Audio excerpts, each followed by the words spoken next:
સુરતની સ્મીમેર હોસ્પિટલ ફરી એક વખત વિવાદમાં આવી છે। ઓનલાઈન સર્વર ઠપ થતા કલાકો સુધી દર્દીઓ અને તેમના સગા સંબંધીઓને ટોકન ન મળતા હેરાન થયા હતા। સુરતની સ્મીમેર હોસ્પિટલ વખત વિવાદમાં આવતી રહે છે। આજે 2 કલાકથી વધુ સર્વર ડાઉન થતા દર્દીઓ અને તેમના પરિવારજનો અટવાયા હતા। સ્મીમેર હોસ્પિટલમાં ઓપીડી માટે કલાકો સુધી લાઇનમાં ઊભા રહ્યા બાદ પણ દર્દીઓને ટોકન ન મળતા તેઓએ હોબાળો મચાવ્યો હતો। ઘટનાને લઈ દર્દી અને તેના સગા સંબંધીઓ રોષે ભરાયા હતા। સુરત મહાનગરપાલિકા સંચાલિત સ્મીમેર હોસ્પિટલમાં ટોકન માટે અન્ય કોઈ વ્યવસ્થા ન હોવાથી લોકોમાં આક્રોશ વધ્યો હતો અને તાત્કાલિક નવી વ્યવસ્થા ઊભી કરવાની માંગ કરી હતી। મારું નામ ભાવેશભાઈ રબારી, સુરત મહાનગરપાલિકાના પૂર્વ કોર્પોરેટર છું અને સુરત મહાનગરપાલિકા દ્વારા સંચાલિત સ્મીમેર હોસ્પિટલની અંદર અનેક સુરતના ગરીબ દર્દીઓ સારવાર માટે અહીં આવતા હોય છે।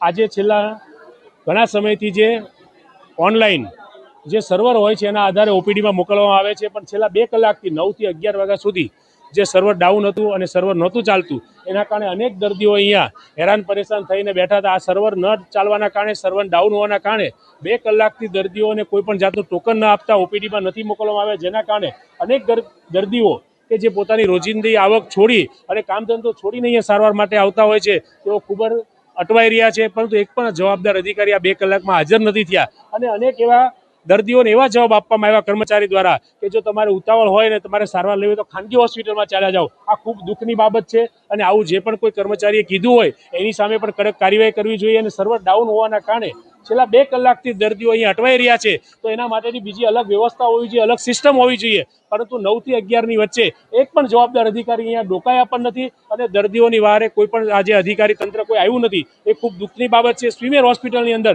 છાછવારે આવી લાલિયાવાડી થતી હોય છે, એને અટકાવવા માટે કોઈ પણ એસએમસી દ્વારા જવાબદાર અધિકારી સામે કોઈ કડક પગલાં નથી ભરવામાં આવતા અને એના કારણે આવી હાલાકી આજે ગરીબ દર્દીઓને ભોગવવી પડે છે।